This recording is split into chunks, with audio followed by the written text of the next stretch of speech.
শায়েক বলেছেন যে সঙ্গীত বাংলাদেশের শব্দটি নাই, যে সঙ্গীত বাংলাদেশ সৃষ্টির আগেই লেখা হয়েছে, গাওয়া হয়েছে, তা সেই সঙ্গীত কিভাবে বাংলাদেশের জাতীয় সঙ্গীত হয়? যে শায়েক, আপনার এই যে কিছু প্রশ্ন, এগুলো আমার কাছে একটা উদ্ভট, অবান্তর, অবাস্তব প্রশ্ন মনে হচ্ছে। তারপরে যেহেতু আপনি একজন শায়েক, একজন মহামূল্যবান ব্যক্তি, আমি শুধু অল্প কিছু কথা বলি।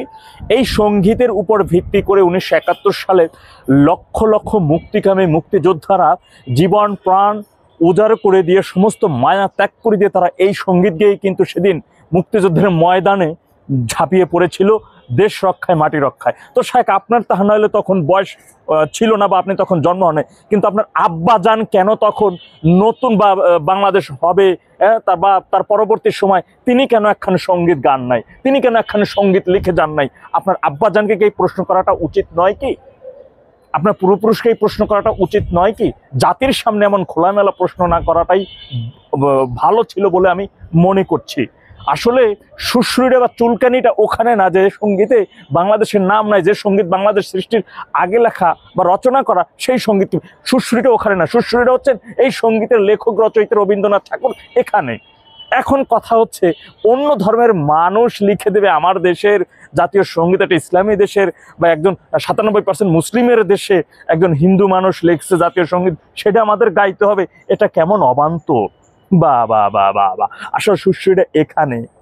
আজকে যে ফেসবুকে লিখতেছেন সেটা আপনার ধর্মের কেউ না, আজকে যে গুগল ব্যবহার করতেছেন সে আপনার ধর্মের কেউ না, আজকে যে অধিকাংশ খাবারটা খাচ্ছেন তার আবিষ্কারক আপনার ধর্মের কেউ না। তাহলে এইগুলোর ভিতরে এত সুরসুরি নাই? ফেসবুকে এসে লেকচার দিয়ে দিয়ে, বিভিন্ন দান সৎকানের টাকা পয়সা দিয়ে, সেগুলো দিয়ে বিভিন্ন জায়গায় উন্নয়নমূলক কাজকর্ম করতেছেন এবং নিজে অনেকে বড় একজন দানবীর নামে নাম খ্যাত হচ্ছেন। তাই এই অন্য ধর্মের গুগল, ফেসবুক, ইউটিউব এগুলো কেন ব্যবহার করতেছেন?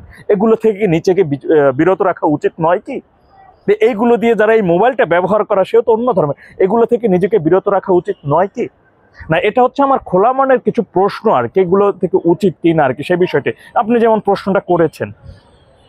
আজকে স্বাধীনতার 53 বছর পরে আমার জাতীয় সঙ্গীত নিয়ে, আমার দেশের পতাকা নিয়ে, আমার দেশের নাম পরিবর্তন নিয়ে যেভাবে চারিদিকে কিছু মানুষ, সামথিং একেবারে নট সামান্য কিছু ব্যক্তি উঠে পড়ে লেগেছে, তা সত্যি আশ্চর্যজনক বিষয়।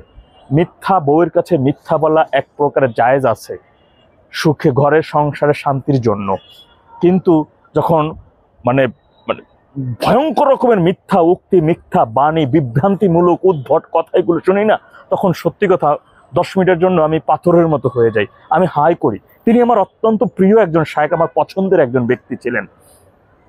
তিনি যখন আমার জাতীয় সঙ্গীত নিয়ে কথা বলছেন, আমি আর সেই পছন্দের জায়গায় আমি মনে হয় না যে আর রাখতে পারতেছি, বা সেভাবে আর মনে হয় না যে আমি ফলো করতেছি, বা আসুন্নাহ ফাউন্ডেশনে যেহেতু তার মতন ব্যক্তি আছে, সেখানে আর আমি কোনো অনুদান আর সম্ভব না মনে হচ্ছে। আমার দেশের জাতীয় সঙ্গীত, আমার সোনার বাংলা, আমি তোমায় ভালোবাসি, এটা এই সঙ্গীতের উপর গিয়েই আমার পূর্বপুরুষরা দেশের জন্য, মানচিত্রের জন্য ছাপিয়ে পড়েছিল। আমরাও এই সঙ্গীত, আমার দেশ গণপ্রজাতন্ত্রী বাংলাদেশ সরকার, এই নাম, আমার দেশের জাতীয় ফল, জাতীয় ফুল, জাতীয় পশু, জাতীয় পাখি, প্রতিটা জাতীয় দিবস, প্রতিটা জাতীয় যা কিছু আছে তার জন্য আমরাও রক্ত দেব। বলবৎ রাখতে যা প্রয়োজন তাই করব ইনশাআল্লাহ। আল্লাহ সবাইকে সঠিক বুঝ দান করুন। আখিরু জাওয়ানা আলহামদুলিল্লাহি রাব্বিল আলামিন। আসসালামু আলাইকুম।